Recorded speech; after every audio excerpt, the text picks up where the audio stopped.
बहुत अच्छा, वो भी पढ़ रहा है। दीपक भैया ने शुरुआत करी अच्छी खासी से, पहले वो भैया पढ़ के गए अच्छा खासा, वो पढ़ रहे थे, पता नहीं क्या क्या कह रहे थे। ये दीपक भाई भी आया कि राहु ने, केतु ने, शनि ने, पता नहीं कौन सा ग्रह नक्षत्र बदल गए थे इसके। ऐसा है दीपक भैया के वो इश्क को नया मोड़ देते, इश्क की बात कर रहे थे। दो पंक्ति से मैं शुरुआत करता हूँ। बार बार कह रहे थे वो कि इश्क में ये ने मेरी प्रेमिका ने फलाना ढिमका रांडी मुझे फोकट के अपने करना, क्यों जबरदस्ती करो यार? क्या वो इश्क को नया मोड़ देते हैं? बाबा नहीं करना, नया मिलते पुराना छोड़ देते हैं। जबरदस्ती की माता बोली क्यों कर रहे यार? ये काहे के लिए करो जबरदस्ती की माता बोली को? एक और भैया आए थे, प्यार व्यार की बातें कर रहे थे, अपन पढ़ते ही नहीं चक्कर में है नहीं, अपना तो करे कौन? एक तो अपनी हाइट नहीं, दूसरा कलर वाइट नहीं है, ढंग का थोबड़ा। तो बताओ कैसे मरे अपने को रानी मुखर्जी ने प्रियंका चोपड़ा? इसलिए फोकट के अपन माता बड़ी करते नहीं है। बहुत अच्छा कर रहा था अमित भैया भी आए थे, इन्होंने भी बहुत अच्छा करा। मेरे बड़े बड़े बाप ने वो बोल रहे थे कि माँ हाथ फेरती है तो बाल बढ़ना प्रारंभ होते हैं, पत्नी हाथ फेरती है तो साफ होता प्रारंभ होते हैं। उनके इतने बड़े बाल, मेरे को ऐसा लग रहा है उनकी लुगाई ने भी नहीं फेरे होंगे। बोले मैं पैदा हुआ तो अस्पताल में यूं था ना, नर्स ने मच्छर ने, मेरे को तो लगा इनके बाल देख के पैदा हुए तो इनके पिताजी सोच रहे थे अमित हुई के हुआ। जबरदस्ती एक बार ठोका ढंग ढंग पे जमती हो तो हाँ जैसे बहुत बढ़िया जोरदार आनंद में रहना चाहिए। नहीं अपन क्यों मजा मस्ती, आनंद में रहो। फोकट की बात अब मैं कोई करूँ नहीं आपसे जबरदस्ती की। इतनी देर से ये भैया भी करे जा रहे थे, बहुत देर से इसको उसको पता नहीं क्या क्या क्या क्या कह रहे थे। अपन नहीं कहेंगे क्या मेरे प्यार का पूरे शहर में हंगामा हो गया। बहुत अच्छे नहीं, सब करना पड़ता है। हाँ क्या मेरे प्यार का पूरे शहर में हंगामा हो गया। सर बड़े कलमकार बेटे हमारे बीच में नरेंद्र सर, आदरणीय नरेंद्र सर इधर भी हैं। और तो कहना चाहता हूँ कि मेरे प्यार का पूरे शहर में हंगामा हो गया और उसके प्यार में मैं पूरी तरह सुदामा हो गया। और मिली वो शादी के 2 साल बाद मुझे, क्या करूं, नहीं मिल सकते। मिली वो शादी के 2 साल बाद मुझे, तब तक मैं उसके बच्चे का मामा हूँ। बहुत बढ़िया करना पड़ता है। अभी ये अपने पास और क्या बचा? आखिरी में कब से कह रहे हैं रेडी रे रेडी रे रेडी रे। मैं 1999 से हूँ, कब से बेटा शब्दों से अपनी भाइयों का इंतजार कर रहा था। मैं कहा आए तो मैं जाऊँ ढंग से बैटिंग करे, कोई ढंग के बीच मिले तो इतनी देर से बैठे थे। बहुत बढ़िया, अभी जीरा मंगवाया, अगली बार मजवाइन मंगा लेना। जबरदस्ती टेंशन वेंशन नहीं पालना। आइए मस्ती में आनंद में रहने वाले लोग हैं अपन तो, और मस्ती में रहते हैं। जहाँ भी जाते हैं वहाँ सब जगह धन्य धन्य मंसूर की धरा, जहाँ गांव गांव में शुक्ला भरा। यही है अपन को। क्या है, मालवा का लोग है, टैलेंटेड है। कैफे की बात है, कैफे के कॉफी की बात है। मैं एक बार बेंगलोर चला गया सर, मैं एक बार बेंगलोर गया तो उसको 5 स्टार होटल में जिंदगी में पहली बार बाप जमारे में नहीं दिखी। पहली बार अंदर गया, वो आया वेटर, उसने आया दरवाजा खोला ना, दरवाजा खोल के कह रहा बोले कम, मैं समझा नाम पूछ रहा, उनका पुलकित नागर। दिन में फिर आया वो खाना लेकर 12 बजे, उसने गेट खोला, बोला बोले कब, मैं उनका पुलकित नागर। 4 बजे फिर चाय लेके आया, दरवाजा खोला, बोला बोले कब, मैं उनका पुलकित नागर। उसके बाद मैनेजर को मैंने फोन लगाया, कुछ करके। मैंने कहा क्यों रे भाई मैनेजर? बोले क्या? मैंने कहा तेरा वेटर पागल हो गया। बोले क्यों? मैंने कहा जब आए मेरा नाम भूल जाता है यार, जब आता है बार बार। बोले कि क्या बात कर रहे हो? मैंने कहा जब आया तब बोले बड़े कम, मैं कहता हूँ पुलकित नागर, नाम भूल जाता। बोले कि भाई साहब आप गर्म मत हो, वो आपका नाम नहीं पूछता है, वो आपको नमस्कार करता है। बोले कम मैंने नमस्कार करना। मैंने कहा ठीक है अगली बार दे। प्रोग्राम में जाने से पहले मैं रेडी हुआ, 7 सवा 7 बजे जैसे ही वो आया, अपना दरवाजा खोला, वो बोले उससे पहले मैंने कह दिया बड़ा कब। मुझे तो अगली बात पे लेना कि अगर मालवा का नाम मैं बाहर जाकर के रोशन किया हो तो। जैसे ही उसने दरवाजा खोला तो मैंने कहा बोले कब, वो कह दिया पुलकित नागर। इसलिए अब परिचय का भी होता है कि सब अपन मध्य प्रदेश के लोग, मालवा के लोग, मंदसौर के लोग टैलेंटेड, फोकट की बातें क्यों करनी जबरदस्ती के? अपन टेंशन वेंशन पालते ही नहीं, काहे के लिए पाले यार? लोग टेंशन की बातें करते। अभी कल रात में मंदसौर में कार्यक्रम था सर, आप आए होंगे, आप भी बता रहे थे सर, रात में था कार्यक्रम। अपन जबरदस्ती टेंशन वेंशन नहीं पालना, मस्ती में रहो, मजे में रहो, आनंद में रहो। एक 2 पंक्तियां निवेदित करता हूँ, अगर लगे तो सब यहाँ पे मेरे जैसे बैठे हैं और माहौल भी अच्छा चल रहा है। कॉलेज में सर गया और जाकर जैसे ही मैंने कदम रखा तो 2 पंक्तियां वहां से उठाई।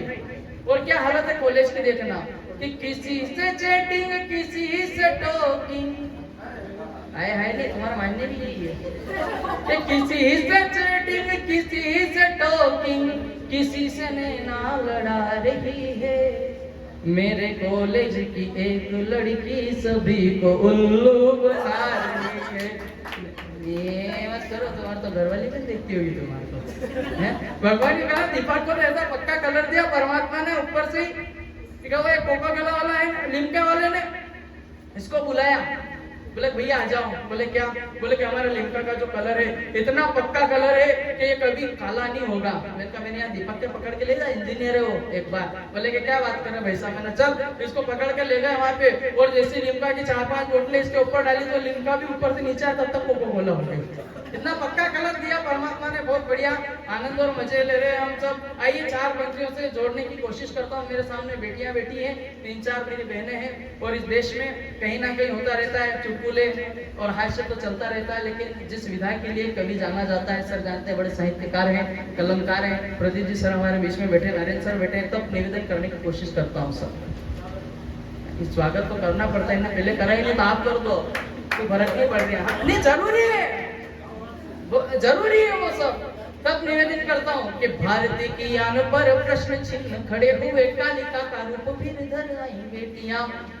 ये मेरी 4-5 बहनें बैठी है सामने, ढंग से सुन लो, दूसरा भाई नहीं बोलेगा ऐसे, वो सब आके प्यार मोहब्बत की बातें करेंगे। मैं अकेला प्राणी हूँ जो आपकी बात कर रहा हूँ कि भारती की यान पर प्रश्न चिन्ह खड़े हुए, कालिका का रूप फिर इधर आई बेटियां। और युद्ध में जाकर के भगवा लहराया, और प्राण शत्रुओं के फिर हर लाई बेटियां। तो जान पर खेल कर मेडल को जीत लाई, हिंदुस्तान के लिए भी लड़ाई बेटियां। अगर आपके भी घर में बहन बेटी है, और मेरी बहनें अगर जाती हो, मैं जानता हूँ कुछ बहनें हैं यहाँ से जो जाकर के मंदसौर का नाम भी बाहर जिले में रोशन कर करके आती है, मध्य प्रदेश में जाकर के नाम रोशन किया, तो अपने आप में गर्व महसूस करते हुए अपने स्वयं के लिए तालियां बजाना कि जान पर खेल कर मेडल को जीत लाई, हिंदुस्तान के लिए भी लड़ाई बेटियां। और बेटे जब पढ़ने में पीछे रहने लगे, तो पिताजी का ऊंचा नाम कर आई बेटियां, पिताजी का ऊंचा नाम कर आई बेटियां। समस्या वो नहीं है, समस्या दूसरी है कि जहाँ जहाँ मंदिर में जाओ, भगवान के पास जाओ, जहाँ जाओ सब छोरों के नाम पे। हम छोरों के नाम पे क्या है? एक ही चीज, पूजा भगवान की, आरती भगवान की, ज्योति भगवान की, लीला भगवान की। तो मंदिर में घुसो तो छोरे के नाम पे। तो हम छोरे क्या शिवना की बाहर में लेके आए थे? सरकार ने योजना निकाली, अभी वो एक योजना निकाली थी पहले, लाडली बहन योजना, अभी एक और चल रही वो है। हाँ अभी एक और नहीं, कौन सी? वो भी लाडली बहन, लाडली लक्ष्मी योजना थी। तो अपने लिए भी तो कोई कोई मशाने बेरू योजना निकालो यार, कहीं समझ में नहीं आ रहा है। सब गा रहे थे, इतने अच्छे गा रहे थे कि इनके गले में मां सरस्वती का वास था, अपने से नहीं गवाता भगवान की सौगंध, अपने गले में मसाणिया बेरू का वास है, इसलिए अपन कह नहीं सकते है के लिए। बहुत आनंद में और मस्ती में रहने वाले लोग हैं अपन तो। आइए मैं एक गीत निवेदन कर देना चाहता हूँ। वैसे हास्य का तो परमात्मा की कृपा है, बहुत है, और 18 तारीख को वापस कवि सम्मेलन में जाके पढ़ना ही है, लेकिन एक गीत बेटियों पर लिखा है जो मैं चाहता हूँ कि पढ़ दूं। यहाँ पे बड़े बुजुर्ग मेरे सामने बैठे हैं, सर बैठे हैं, सर 4 पंक्ति आपके लिए पढ़ता हूँ, निवेदन करते हूँ आपका आशीर्वाद मिले कि जिंदगी में निराशा वक्त को तराशा है।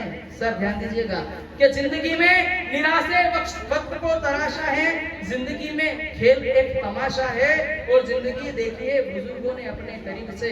कौन बात करे तो पहली बार जिन भैया ने पढ़ी थी उसी बात को मैं वापस अंतिम में दोहराने की कोशिश करता हूँ कि जिंदगी में निराशा वक्त को तराशा है, जिंदगी में तो खेल एक तमाशा है, और जिंदगी देखिए बुजुर्गों ने अपने करीब से कहा है कि जिंदगी तो केवल एक प्रेम की अभिलाषा है, जिंदगी तो केवल एक प्रेम की अभिलाषा है। आइए एक छोटा सा गीत बेटियों पर मैं निवेदित कर देना चाहता हूँ। शायद मैं समझता हूँ कि इससे ज्यादा मेरे पास कुछ अच्छा लिखा हो नहीं सकता, क्योंकि हास्य है, लेकिन इससे ज्यादा मैं अच्छा कुछ लिख नहीं पाया हूँ। मेरी भी बहन है, और जिन घर में बेटियां हैं साहब, समझ लेना कि उस घर में लक्ष्मी स्वयं अवतारित हुई है। तब पंक्तियां निवेदित कर देना चाहता हूँ कि ध्यान लगा कर सुन लो भैया, बेटी घर की शान है, बेटी के कारण ही घर में होता मंगल गान है, बेटी के कारण ही घर में। ये ऐसे सुमड़े जैसे मत सुनो जैसे कि मैं अरविंद केजरीवाल की सभा में आके सुना रहा हूँ। थोड़ी तालियां ले बजाओ साथ में, हाँ तालियों की थाप आपकी चलती रहेगी तो आनंद आएगा थोड़ा सा। कि ध्यान लगा कर सुन लो भैया, ध्यान लगा कर सुन लो भैया, बेटी घर की शान है, बेटी के कारण ही घर में होता मंगल गान है, बेटी के कारण ही घर में होता मंगल गान है। जिस आंगन में घर की बिटियां रंगोली सजाती है, उस घर में तो माता लक्ष्मी बिना बुलाए आती है। उस घर में तो माता लक्ष्मी बिना बुलाए आती है। विवाह और शादी में वो तो गाती मंगल गान है। बेटी के कारण ही घर में होता कन्यादान है। बेटी के कारण ही घर में होता कन्यादान है। तो बेटी क्या करके सुनिएगा कि सास ससुर की सेवा करके अपने भाग्य सजाती है। सास ससुर की सेवा करके अपने भाग्य संवारती है। माता पिता के सभी कार्य में बेटी हाथ बढ़ाती है। जिनके बेटे नहीं और केवल बेटियां हैं, वो ध्यान से सुनना कि जब बेटे होते हैं ना साहब, 3 बेटे भी हो लेकिन वो कार्य में नहीं आते हैं, और बेटी अगर यहाँ से 150 या 200 किलोमीटर भी दूर हो और बेटा 2 किलोमीटर भी दूर हो तो नहीं आता है, तब बेटी आ जाती है। तब पंक्तियां निवेदित करने की कोशिश करता हूँ। माता पिता के सभी कार्य में बेटी हाथ बढ़ाती है। सास ससुर की सेवा करके अपना पुण्य कमाती है। घर आए मेहमानों का तो करती सदा सम्मान है। बेटी के कारण ही जग में होता मंगल गान है। बेटी के कारण ही जग में होता मंगल गान है।